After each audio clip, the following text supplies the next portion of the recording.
So Scott, how long has it been? Distortions and Morris. How long is this? Is it like 100 years? Is it 200 years? You know, I think they were just inventing dirt. Yes. When this all occurred. That's right. They hadn't even made rock yet. No. Yeah. But it's been a long time. You were even in it before we were in it, because you were like the son of Phil Morris, who was making gorillas in the driveway. Is this right? Basement of our home. Basement. Yeah, in the basement of our home. It's really pretty neat. Go down and we have a plaster of Paris mold. My dad would go down and take a paintbrush and put a layer on there, and then get the hair dryers, put the hair dryers on top. And the hair dryers are burned up. We go down to Goodwill and get another hair dryer. That's familiar. And about a week later, a chest would come out, a head would come out, a pair of hands. My mom would sew the suit. Yes. It was all crazy. And those suits were those the gorilla suits that were, one of them was used by Patterson, right? By Patterson, yeah. One of the probably five most famous films in history is the Patterson film. Your mother sewed the suit, your father made the costume. Yeah. And then Patterson bought it from you guys. So when was that, Scott?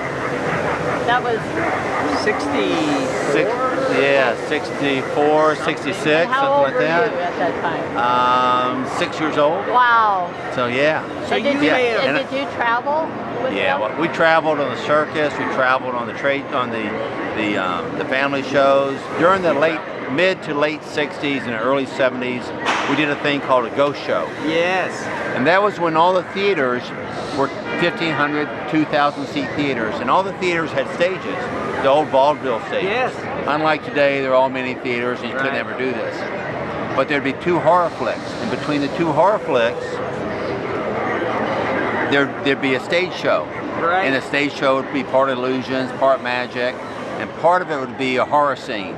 And that was when the trailer would start running, and the lightning would come down, and the thunder, and my father, Dr. Evil, would get up on stage and talk about the snakes crawling down, slithering down the aisles, the snakes crawling up the back, the rats climbing up the back of the seats, and Mummy would come out on stage, King Kong would come out on stage, he'd pull out a blank gun, shooting the blank gun, and I would carry we had a old ghost that was illuminated, and all of a sudden the whole place would just black out. Even the exit signs were blacked out, which you can't do today. No. But and the crowd is in pandemonium.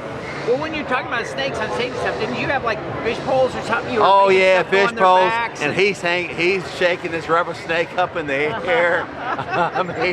Well, you did stuff like, a dead body, like you win a dead body and stuff. Every show we gave away a real dead body. Right, that's pretty expensive. Did you go to the graveyard? No. So it was a magic act between 2 kids. We bring them up on the stage, and it was amazing. But the girl always won. Yeah, I wonder how that worked.